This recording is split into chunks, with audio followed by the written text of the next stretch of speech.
Je viens de lire avec un peu de retard le scan euh, 108 de Shingeki no Kyoji, qui nous présente un petit peu la suite du scan du mois précédent, scan que j'avais d'ailleurs pas trop bien compris tant il était rushé, tant des événements étaient apportés entre la relation avec les Eldiens et les autres pays en dehors de l'île, en dehors de Mar, notamment les Asiatiques, qui se sont proposés, je crois, à aider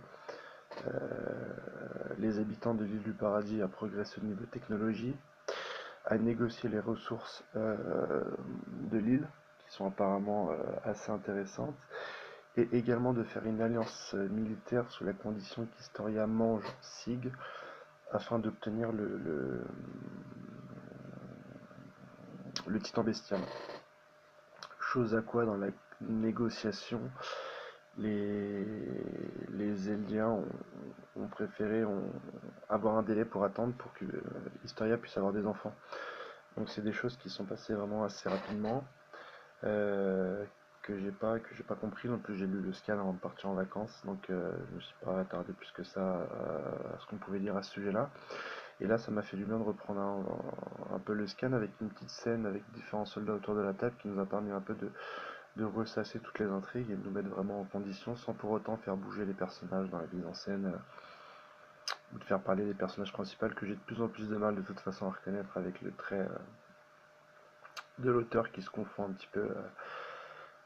Des fois, il a un scénario tellement qualitatif que je lui en veux pas. Et que je dirais même que ça me gêne pas. Donc autour des discussions, on met plusieurs choses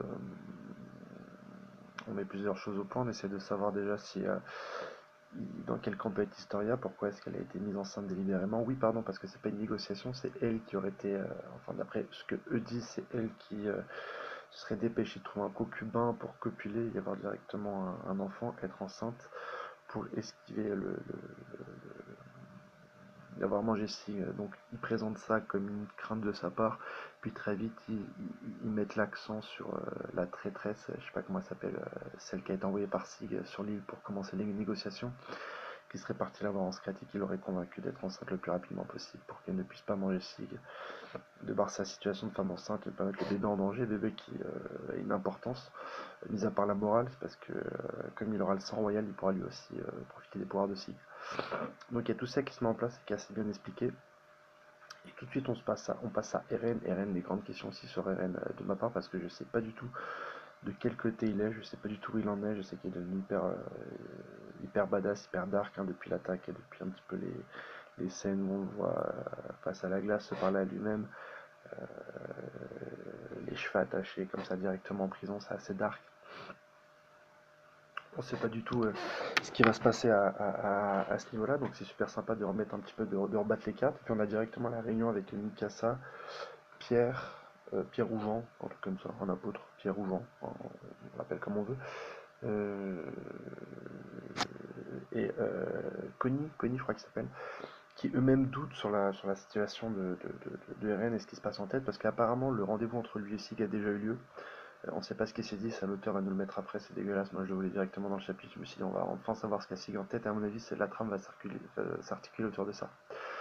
Donc eux-mêmes doutent d'Eren, et puis on a un petit flashback pour l'argument de Mikasa, qui va nous amener tout doucement sur un Eren héroïque qui ne veut pas donner son titan à chacun de ses amis, parce qu'il leur souhaite la vie la plus longue possible. Et c'est tout de suite contrebalancé en sortie de flashback avec Connie qui dit ah non, non, non, il pense plus du tout comme ça, alors qu'avant il nous épargnait le front, là il nous a tous envoyés au front, il a envoyé le titan colossal et qui est Erwin. Ouais, Erwin, c'est ça, directement au front, au port, il a envoyé tout le monde, Pierre et Mikasa, directement au front en plein milieu de la ville, en plein milieu de la guerre. Et pire encore, une information qu'on apprend, il aurait ricané à la mort de Sacha. Euh, donc là, l'auteur est carrément en train de nous montrer un Eren assez diabolique. Et ce qui petit à petit va se transformer en antagoniste, hein, parce que franchement, le point fort de l'attaque des Titans, c'est de toujours jouer avec les lignes, toujours jouer avec les limites, et de jamais prendre une position manichéenne entre des gentils et des méchants. On a toujours deux camps, avec des gens qui démontrent, je dirais, un certain entêtement à réaliser leurs objectifs, mais à toujours à se poser des questions. Est-ce qu'on est du bon côté? Est-ce qu'on le fait, c'est bien? Pourquoi on le fait? Et les antagonistes sont toujours dans ce sens de leur argumentation, essayer de faire le maximum pour pouvoir atteindre leurs objectifs.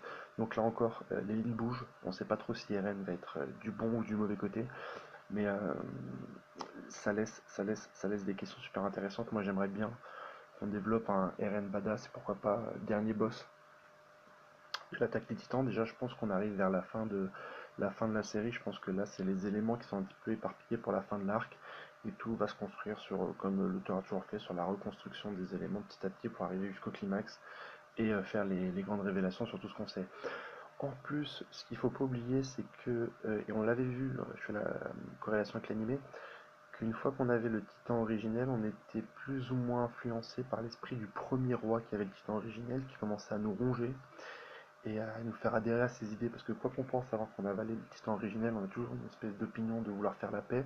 Et une fois qu'on l'a, on est complètement corrompu petit à petit. Alors, est-ce que c'est ce qui se passe avec Eren? Est-ce que Eren n'abrite pas en lui la volonté du premier roi, qui ferait qu'aujourd'hui il a son propre plan en tête, plan qu'il aurait mis, sur lequel il se serait mis d'accord avec Sig, qui fait aussi partie de la ligne royale, et qui dépasserait directement les problèmes politiques ou les problèmes militaires auxquels sont confrontés à première vue euh, le bataillon d'exploration. Donc c'est tout ça, à mon avis, qui va se mettre en place dans ce dernier arc. Et moi, je suis impatient de savoir la suite. Un scan par mois, ouais, c'est risque d'avancer assez vite. Là, il y en a un scan beaucoup plus calme qui nous a quand même aidé sur la compréhension. Et on va essayer de voir où ça peut nous mener. Je vous fais une vidéo assez rapide, hein, parce que le chapitre, comme je vous l'ai dit, il est sorti il y a un mois. Je pense que les vidéos ont assez tourné sur le chapitre et je voulais juste donner un petit peu l'avis que j'avais après la lecture. Voilà.